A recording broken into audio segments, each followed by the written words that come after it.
Okay, we love talking about the Commanders on this channel. If you are new to this channel, my name's Craig. Me and my buddy Chris started this channel after another one. We had another one called Sports Talk Detroit. It's still there. We love the Lions, and I just realized as I'm recording this that there are children's toys in the background. That's okay. Hey, I actually had a little bit of a break here. I didn't record for 5 days. Unexpectedly, they decided they needed to pull out my appendix. So, yup, that one, that felt good. But prayers for a continued recovery would be greatly appreciated. But hey, we are Lions fans. We're trying to give you that non-biased info on the Commanders, so we only talk about things that we really think are good or bad, right? And as I was looking through, I love the draft that they had. I love the offseason that they had, but there was one draft pick because I'm like, what one is it? What one did they get really good value on? A recent pickup, and it is a draft pick, and I found somebody else that would back me up in this as well.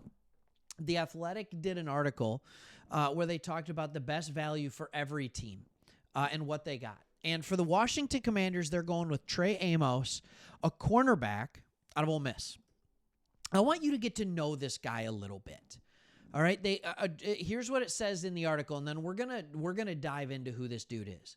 Commanders address their cornerback rotation and depth need by drafting Amos, Brugler's 39th overall prospect at number 61.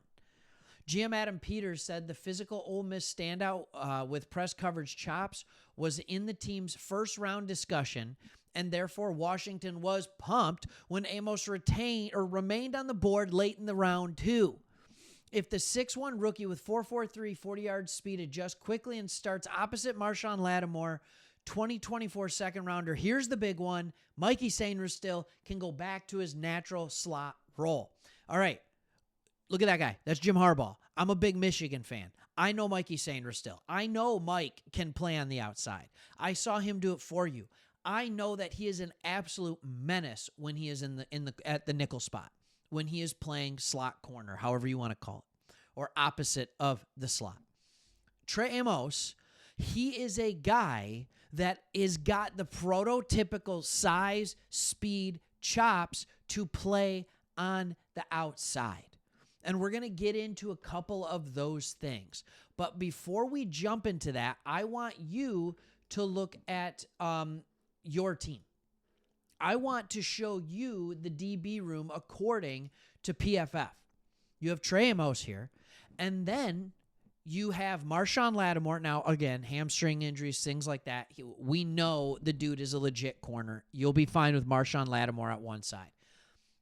I truly expect Trey Amos to be your starting CB2. I'm not saying he's better than Sainristil. I'm not saying he's better than Lattimore. But he will be your opposite outside corner opposite Lattimore. Why do I say that? It's like he was picked 61. There's a reason he dropped. And the NBA is worse at this than the NFL, but the NFL still does it. It's ageism. They are holding it against him. If you don't know about Trey Amos, here's what you want to know. He's already 23 years old.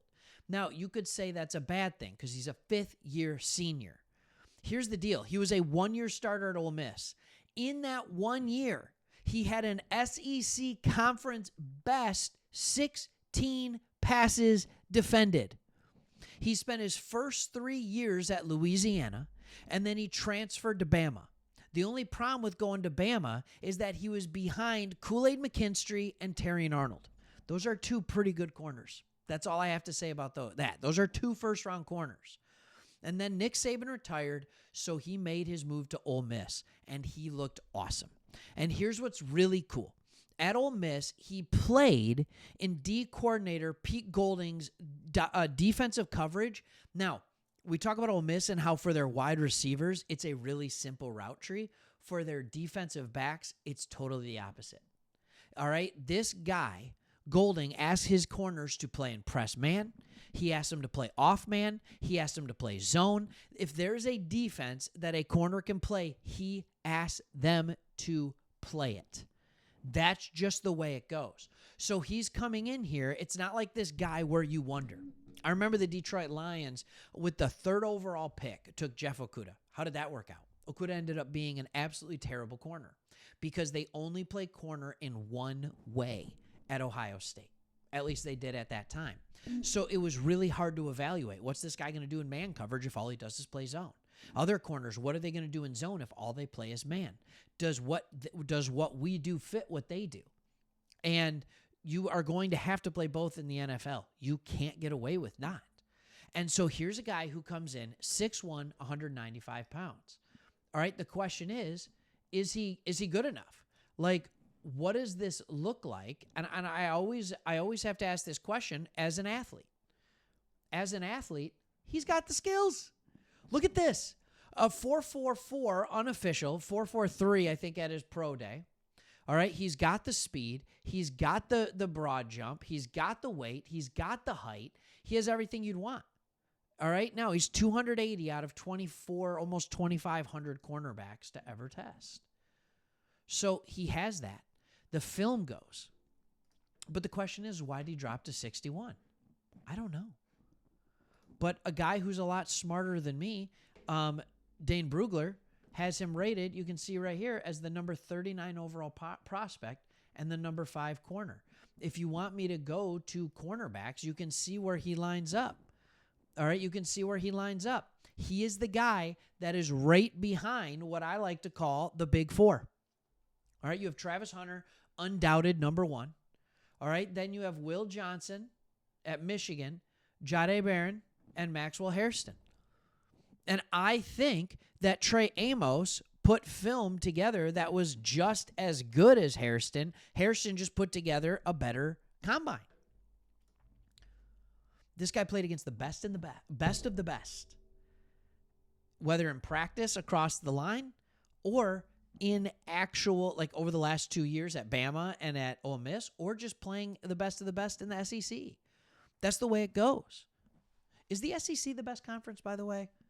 You're in Washington, right? Like, talk to me, Commanders fan. What's the best conference for football in the country? Is it the SEC? Does it still reign supreme? Is it the Big Ten? I need to ask that question. I need to ask that question because the last 2 national champs have come from the Big Ten. In case anybody's wondering, I'm not saying top to bottom depth, SEC unmatched. But the Big Ten has probably the best 2 or 3 programs right now in the country. So what is the best? And don't sit here and tell me ACC because Virginia and Virginia Tech are really close to you and other teams that are up there. You know, like, don't tell me ACC is the best football conference, all right? Unfortunately, they're not even the best basketball conference. But I wanted to just do a quick video and let you guys know what you're getting in Trey Amos. I think he could be a day 1 starter, and you got him with pick 61. What tremendous value that could bring. All right, hope you like it. Hit that subscribe button. We're always talking Commanders, right? We have like 10 teams that we talk about, but I don't know if we made more videos on any team in the last year than the Commanders. I think Commanders, Texans, Raiders are probably the team, Seahawks, that we did the most videos on. And then there are other teams that we do videos too. But if you are a Commanders fan and you want some non-biased info on your team, check it out. All right, thanks for watching. See you on the next one.